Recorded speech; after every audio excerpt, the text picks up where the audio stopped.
कि जैसे ही अधिसूचना जारी होगी इस संबंध में पार्टी अपना अधिकृत बयान सभी प्रेस के साथियों के सामने। देखिए, गठबंधन हमारे राष्ट्रीय अध्यक्ष जी किस पार्टी के साथ करेंगे, उसका स्वरूप क्या होगा, यह हमारे राष्ट्रीय अध्यक्ष को तय करना है। तो इस पे मैं अभी आपको अनऑफिशियल मैं आपको कुछ बोल नहीं सकता हूँ। पार्टी यह लाइन क्लियर करेगी, मैं आपको जरूर इसके बारे में विस्तृत रूप से बताऊंगा। तो राष्ट्रीय अध्यक्ष जी ने हमारा वहां अकेले लड़ने का निर्णय लिया है। निकाय कोटे से बिहार विधान परिषद के 24 सीटों पे चुनाव होने हैं, उसको लेके तमाम राजनीति पार्टी तैयारी में जुट चुकी है। अगर बात करें लोक जनशक्ति रामविलास, तो उनके जो अध्यक्ष है चिराग पासवान, उन्होंने भी कहा था कि निकाय कोटे से जो 24 सीटों पे चुनाव होने वाले हैं वो हमारी पार्टी के सिंबल पे जो लोग चुनाव लड़ना चाहते हैं उसको वो समर्थन देंगे। बात करेंगे लोक जनशक्ति रामविलास के प्रवक्ता चंदन सिंह हमारे साथ है। चंदन जी, 24 सीटों पे एमएलसी का चुनाव होने वाले हैं, किस तरीके की तैयारियां हैं पार्टी की? देखिए, पार्टी की तैयारी तो हर चुनाव के लिए रहती है, इस चुनाव के लिए भी है। और अभी तो अधिसूचना अभी जारी नहीं हुई है अमन जी, अधिसूचना तो पहले जारी होने दीजिए, तो पार्टी इस पे अधिकृत जो बयान होगी वह देगी। अधिसूचना जारी नहीं हुई, लेकिन जागरण में खबर छपी है, खबर के मुताबिक ये है कि आपकी पार्टी आने वाले बिहार विधान परिषद के जो 24 सीटों पे चुनाव होने वाले उस पे किसी भी के साथ गठबंधन नहीं करने जा रही। देखिए, उस खबर की मैं पुष्टि नहीं कर सकता हूं, क्योंकि मैंने अभी तक देखा नहीं है। जैसा आप बता रहे हैं, लोक जनशक्ति पार्टी रामविलास के राष्ट्रीय अध्यक्ष आदरणीय चिराग पासवान जी के पास ही वह आखिरी निर्णय है कि गठबंधन का स्वरूप क्या होगा, निकाय चुनाव में हमारा गठबंधन किसके साथ होगा, हम अकेले लड़ेंगे या गठबंधन में लड़ेंगे। देखिए, बिहार लोक जनशक्ति पार्टी रामविलास के संसदीय बोर्ड के अध्यक्ष आदरणीय हुलास पांडे जी ने यह सारा जो प्रपोजल होता है वह हमारे राष्ट्रीय अध्यक्ष जी को सुपुर्द कर दिया है। अब आखिरी निर्णय जो है हमारे राष्ट्रीय अध्यक्ष को लेना है। तो अभी तो अधिसूचना भी जारी नहीं हुई है। हमारे राष्ट्रीय अध्यक्ष जी ने बराबर कहा है कि जैसे ही अधिसूचना जारी होगी इस संबंध में पार्टी अपना अधिकृत बयान सभी प्रेस के साथियों के सामने रखेगी। क्या क्या लगता है, गठबंधन होगा?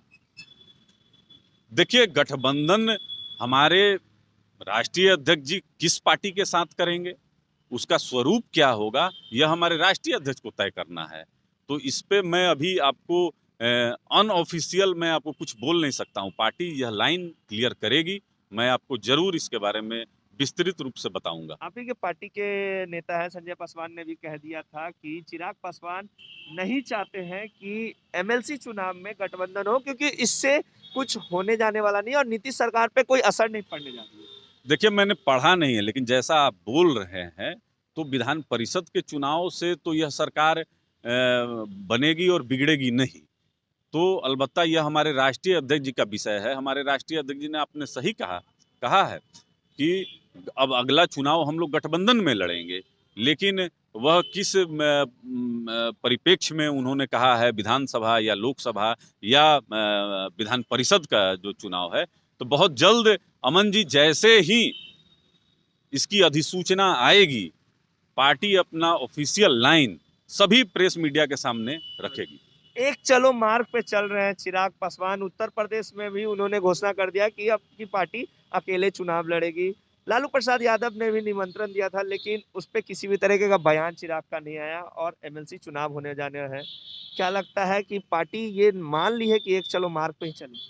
देखिए अमन जी, मैं पार्टी के स्थापना काल से जुड़ा हूँ और मैंने देखा है कि उत्तर प्रदेश में हमारे 2 दर्जन विधायक हुआ करते थे और वहाँ के सरकार में शिक्षा मंत्री भी हुआ करते थे। तो संगठन हमारा बहुत मजबूत था उत्तर प्रदेश में। और इन दिनों लगातार हमारा लोक जनशक्ति पार्टी रामविलास का जो संगठन है उत्तर प्रदेश में, जहाँ के प्रदेश अध्यक्ष आदरणीय मणिशंकर पांडे जी हैं, तो पूरे उत्तर प्रदेश में एक जैसे जन आंदोलन उन्होंने छेड़ रखा है। तो वहाँ के जो कार्यकर्ता हैं, हमारे राष्ट्रीय अध्यक्ष आदरणीय चिराग पासवान जी से आग्रह किए कि इस बार हमको अकेले वहाँ के विधानसभा चुनाव में जाना चाहिए। ऐसे हमारे सभी कार्यकर्ताओं को चुनाव लड़ने का अवसर प्राप्त होगा और कहीं ना कहीं पार्टी का जो ढांचा है और मजबूत होगा। तो राष्ट्रीय अध्यक्ष जी ने हमारा वहाँ अकेले लड़ने का निर्णय लिया है और मैं आपको दावे के साथ बता सकता हूं अमन जी कि सबको आश्चर्यचकित हम लोग कर देंगे, क्योंकि बहुत सारे ऐसे सीटें हैं जहां हम लोग बहुत अच्छे स्थिति में हैं। क्योंकि पहले भी हमारे विधायक रहे हैं, तो हम लोग बहुत जल्द वहां पर आपको विधानसभा चुनाव में अच्छा रिजल्ट लाकर आपको हम लोग दिखाएंगे। और जहां तक बात रहा हम राष्ट्रीय जनता दल के राष्ट्रीय अध्यक्ष आदरणीय लालू प्रसाद यादव जी ने तो स्पष्ट कह दिया है कि बिहार का नेता लोजपा का अगर कोई है तो आदरणीय चिराग पासवान जी हैं, हमारे गार्जियन स्वरूप हैं लालू प्रसाद यादव जी। तो उन्होंने निमंत्रण दिया है और वह हमारे राष्ट्रीय अध्यक्ष आदरणीय चिराग पासवान जी को तय करना है। तो मैं इस पर कुछ नहीं बोल सकता हूं, आदरणीय चिराग पासवान जी। आखिरी सवाल, क्या लगता है बीजेपी से मोह भंग अभी भी चिराग का नहीं खत्म हुआ है? लगातार प्रेम है, क्योंकि जम्मू गए थे तो प्रधानमंत्री की प्रशंसा की, लेकिन मुख्यमंत्री को छोड़े नहीं। देखिए, हम लोग बिहार फर्स्ट, बिहारी फर्स्ट की बात करते हैं अमन जी, तो बिहार के संदर्भ में हमारे माननीय प्रधानमंत्री जी ने बराबर विशेष पैकेज देने का काम किया है। लेकिन दुर्भाग्य है कि बिहार के वर्तमान जो मुख्यमंत्री हैं, यह जनता दरबार लगाते हैं और कोरोना का विस्फोट होता है। आप देखिए कि उसके बाद भी जनसभा को संबोधित करते हैं। तो बिहार में अगर 2 उप मुख्यमंत्री और कई मंत्री अगर कोरोना से आज के डेट में संक्रमित हैं, तो यह किसकी फेल्योर माना जाए? तो कहीं ना कहीं माननीय मुख्यमंत्री जी बिहार को चला नहीं पा रहे हैं। और आपको पता है कि बिहार में शराबबंदी हो, 19 लाख रोजगार का विषय हो और कई ऐसे विषय हैं जहां माननीय मुख्यमंत्री जी फेल हैं। लेकिन वहीं देश के यशस्वी प्रधानमंत्री आदरणीय नरेंद्र मोदी जी बिहार को बराबर सम्मान दिए हैं, मदद दिए हैं। तो हर उस नेक कार्य में लोक जनशक्ति पार्टी रामविलास के राष्ट्रीय अध्यक्ष आदरणीय चिराग पासवान जी समर्थन करते हैं। जो बिहार के संदर्भ में अच्छा होगा वह प्रधानमंत्री का करते हैं, तो हमारा समर्थन उनके साथ।